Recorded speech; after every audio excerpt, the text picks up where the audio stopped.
Il n'y a pas de juste milieu. Certains le détestent et d'autres l'adorent. Selon François Musso, il parlait du documentaire Kaizen, réalisé par Basil Monod et publié en 2024. On y suit Inoxtag, débutant en alpinisme, mais assez ambitieux pour gravir l'Everest. C'est grâce à son ambition, du latin ambitio, c'est-à-dire la recherche d'honneur, de gloire, d'élévation sociale et de distinction, que Quand les inoxeurs l'appellent le GOAT ou le roi de la montagne, d'autres n'y voient que l'accomplissement d'un influenceur fortuné, capricieux, autocentré et vantard. Alors, l'ambition surtout dans Kaizen. n'était qu'un caprice réservé aux riches, égocentriques ou une manière de s'émanciper d'une vie sans réel sens. Verrons tout d'abord l'ambition comme un ego trip assez coûteux pour continuer avec le pouvoir sous-coté de celle-ci. L'ego trip serait une histoire narcissique racontée pour se valoriser, quitte à minimiser l'importance des autres. Et ça va coûter 1,2 million d'euros à Inoxtag. L'Everest serait alors en effet un pay to climb, selon les grimpeurs Pascal Touraine et Marc Bâtard. Alors oui, c'est facile de se dire ambitieux quand on est riche et célèbre. C'est facile quand on se soucie même pas de la fin du mois et qu'on dit souvent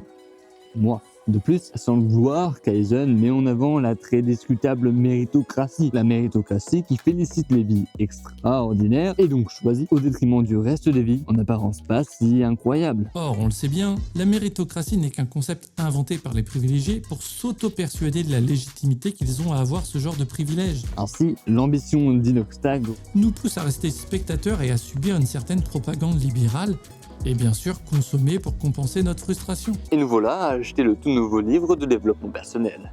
Mais l'ambition, c'est pas que du blabla. Par exemple, elle peut inspirer les autres. Le message de Kaizen, c'est « sortez de vos chambres pour découvrir le monde », car aucun rêve n'est impossible. C'est ce que fera alors un jeune de 13 ans au sommet du Mont Blanc, après avoir vu Kaizen. Deadwill lui-même expliquera Parce que l'accomplissement, le bonheur, est en réalité quelque chose de particulièrement personnel. voilà pourquoi il faut gravir notre propre Everest intérieur. Mais surtout, avoir de l'ambition, c'est la voie vers l'émancipation. Sans elle, la vie serait dénuée de sens, prévisible et fade. L'ambition, c'est chercher qui l'on est vraiment et ce que l'on veut vraiment. On nous dira qu'on est fou, on pense qu'à nous, on se croit plus fort, plus intelligent, plus intéressant, plus et toujours plus que les autres. Super, archi lourd. Mais c'est faux, car l'ambition, elle se fait en groupe. Comme le fit, Inoxtag n'aurait pas réussi sans son équipage. Comme Inoxtag, un cinéaste-réalisateur ne réussira pas sans son équipe. Alors, arrêtons avec le « je suis ambitieux » et commençons par crier au cœur que nous sommes ambitieux.